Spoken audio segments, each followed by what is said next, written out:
What's up, guys? This is Craig Smith. Today I'm going to discuss in more depth why you should go solar.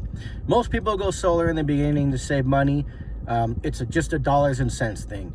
And if you live in markets like Los Angeles, San Francisco, or maybe New York, more expensive utility markets, you see massive savings right away because the difference in your solar bill is significantly less than what your utility bill would have been. Now, if you're in a market like myself in Las Vegas, the savings up front is typically not significant. It might be $5. It might even be the same as what you're paying the utility company. Sometimes it's $30, $40, but it's never significant, right? But what happens is that payment that you're making never increases, whereas your utility company's bill is going to increase over time. So your savings today may be minimal, if anything at all, but you're just never going to have to worry about rate increases that you would get with your utility company. And when you make your last payment, you have no more bill. You own your power. Where with your utility company, you pay more, it goes up over time, and then it never goes away. So financially, it makes sense in just about any market, right? Even in Texas, people pay more day one to have solar because they know that at least they're going to own it, and then they'll never pay for power again. So no matter what, you save money. That's the given. We understand that. But more than savings, people should consider things like the environment. People should consider power supply in the future. And people should consider how they send power to us, the transmission of power. So let's start with the environment. I think most people understand that the way that they create power now by burning fossil fuels, it impacts the greenhouse effect. We have carbon in the air. It warms the planet. Our ice is melting, right? Ice melts, water gets warm. It interrupts weather patterns. We have more hurricanes. So, burning fossil fuels to generate power versus using renewable power, that's why it makes sense. It has the environmental impact. Let's talk about, let's say you feel like, hey, the earth warms and cools over time. It doesn't matter. I don't really care about that part.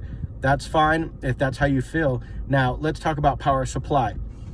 So if we keep getting our power by burning fossil fuels, which is what we do now, we will run out of fossil fuels. We currently have a world population of about 7 billion, and in 30 years, in 2050, it's going to be nearly 10 billion, right? So it's going to increase. It's about 28% is what it's going to increase over the next 30 years. That's billions of people, literally, right? So with billions of people needing power, we're going to have to find that power somewhere. If we didn't utilize renewable energy right now, if we just stuck with what we've been doing and we did not utilize renewable energy, we would not have enough fossil fuels to burn to generate the power we would need in 2050. We simply wouldn't have enough. Now, let's say that the utility companies that we use, the NV Energies of the world and the Southern California Edisons of the world, all were able to generate that power through maybe they put their own windmills up and their own solar up and their own hydro up, and they find ways to generate the power so they can source it.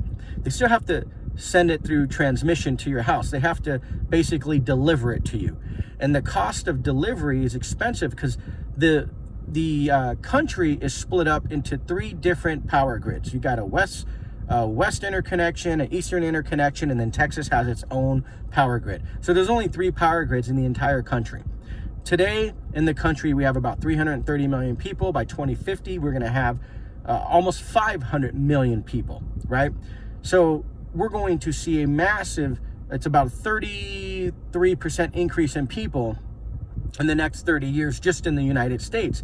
So with that many people, the power we're going to need to send through the grid is going to stress the grid. It's not built to transmit power to that many people. So if we don't use renewable on our house, if we don't use solar, we are going to stress the grid. So we have environmental issues. We have sourcing issues where the demand is going to exceed the supply. And then we have transmission issues. How are we going to send it to people? So this is why the government is giving people a 26% tax credit to convert to renewable energy, because they know this is a problem that we're going to have. It was 30% for years. Now it's 26%. Next year it'll be 22%. But they're trying to incentivize people to use renewable energy because they know it's bad for the environment. We don't have the supply to meet the demand that we're going to have in the future, and we don't have the right transmission lines to send it to that many homes. They're not built for that. We don't have the infrastructure for it. So those are three major problems. So if you can save money by going solar and help solve those three problems, doesn't it make a lot of sense? So the reality is this: if you go solar, you're part of the solution. If you stick with the utility company, you're part of the problem. So ask yourself this: do you want to be part of the problem or part of the solution, right? So going solar isn't just about saving money. You save money, but you're doing the right thing when you convert to solar. This is why a state like California, whether you like them or you don't like them, and I get both sides, and I'm kind of torn on that at times, but a state like California just passed law in 2020 where every new home build has to have solar. It's mandatory. They understand that they're going to be in a bad way if they don't utilize renewable energy. And it starts in California and it'll trickle down to other states. So right now there's a carrot to go solar. It's called a tax credit. And in some markets, your utility company gives you money. In the future, there'll be a stick. They'll be whipping you and taxing you and feeing you if you don't have any renewable energy. Makes sense. Look at it today. Be part of the solution and not the problem.